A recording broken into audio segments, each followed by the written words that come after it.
Hindi class में आप सभी लोगों का स्वागत है।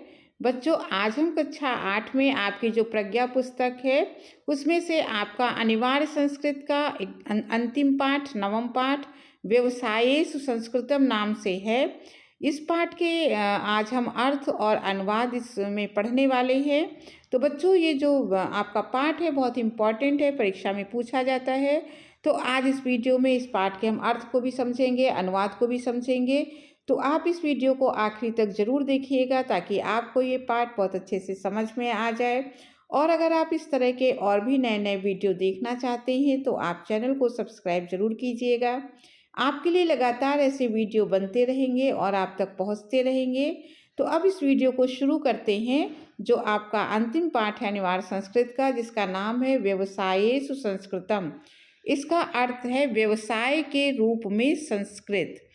तो यहाँ से शुरू होता है, संस्कृतज्ञाः गणक रूपेण चिकित्सक रूपेण च लोकहिते रतः सन्ति।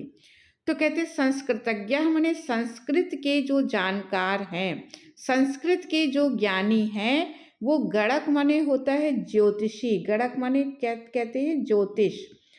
तो गणक के रूप में माने ज्योतिष के रूप में और चिकित्सक के रूप में संसार के कल्याण के लिए लगे हैं।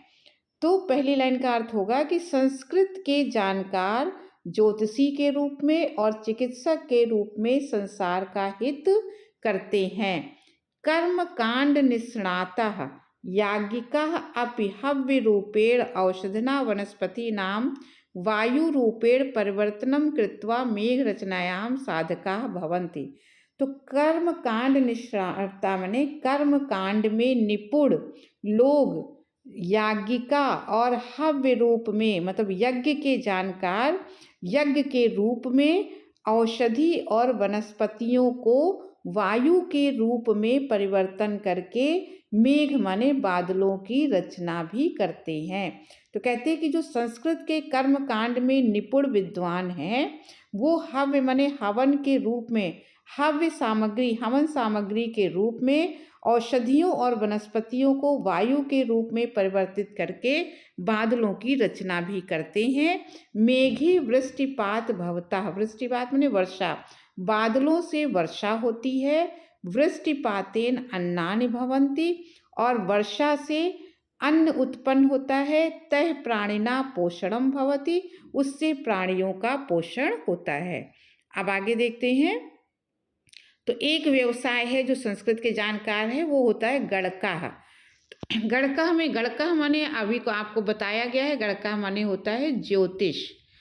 तो ज्योतिष जो होते हैं वो संस्कृत के जानकार होते हैं। तो ज्योतिषम वेदा नाम नेत्रम वर्णित मस्त, ज्योतिष को वेदों का नेत्र कहा गया है। इस लाइन का अर्थ होगा ज्योतिष को वेदों का नेत्र कहा गया है। तस्य विद्वान गणकः कथ्यते, और उसके जो जानकार है उसके विद्वान को गणक माने ज्योतिष कहा जाता है। सह ग्रह नक्षत्राणाम अध्ययनम करोति, ज्योतिष जो है माने वह ग्रह और नक्षत्रों का अध्ययन करता है। स ग्रहाणाम जनेषु प्रभावस्याम विचारम करोति, वह ग्रहों का लोगों पर, जनेश माने लोगों पर, वो ग्रहों का लोगों पर प्रभाव का विचार करता है। हिंदू जनानाम प्रत्येकम नामकरण आदि संस्कारम कर्तुम यथा नवीन कार्यस्य प्रारंभ्यास स शुभ मुहूर्तम निर्दिशति, और वो प्रत्येक नामकरण आदि संस्कार करता है और नवीन कार्यों के प्रारंभ के लिए शुभ और अशुभ मुहूर्त को बताता है। ये कौन बताता है? ज्योतिषी बताता है। अब आगे देखते हैं। आगे कहा गया, अतः सह विनीत वेशः सत्यवक्ता शुचि देश कालतः भवेत्। अतः वह विनीत माने सज्जन वेश में, सत्यवक्ता माने सच बोलने वाला, और शुचि माने होता है पवित्र। तो और वो पवित्र तथा देश काल का जानकार होता है। अतः वह विनीत वेश वाला माने सज्जन वेश वाला, सत्य बोलने वाला और पवित्र देश काल को जानने वाला होता है। एवं विध बहुज्ञम दैवज्ञम जनः सम्मानयति, एवं इस प्रकार बहुत प्रकार के ज्ञान को रखने वाले को देवता जानकर लोग उसका सम्मान करते हैं। अब आगे देखते हैं चिकित्सक। दूसरा व्यवसाय संस्कृत के जानकार चिकित्सक के रूप में करते हैं। तो अब इसमें बताया गया है ऋग्वेदाय चत्वार वेदः सन्ति। ऋग्वेद आदि 4 वेद हैं। आयुर्वेदायः तेषाम उपवेदः भवन्ति। आयुर्वेद उसका उपवेद है। आयुर्वेदस्य विद्वान चिकित्सकः भवति। आयुर्वेद के विज्ञान चिकित्सक होते हैं। सह औषध विधाने तेषां प्रयोगः च निपुणः भवति। वो औषधि के निर्माण और उसके प्रयोग में निपुण होते हैं, कुशल होते हैं।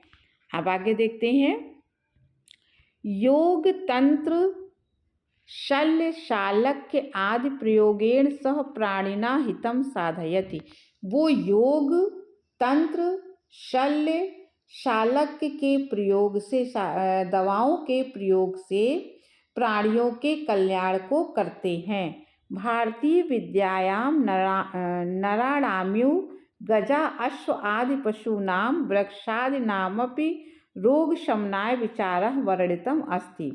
भारतीय विद्याओं में नरणाम्यु मने नरों के साथ, मनुष्य के साथ ही गज मने हाथी, अश्व मने घोड़े आदि पशुओं और वृक्षों के भी रोग के दूर करने का विचार का वर्णन किया गया है। अगला देख लेते हैं। आगे का हमारी लाइन है धन्वंतरि अश्विनो आत्रे चरका सुश्रुत त्र्यंबक शास्त्री सत्यनारायण शास्त्री अन्य च चिकित्सा श्रेष्ठ आसन।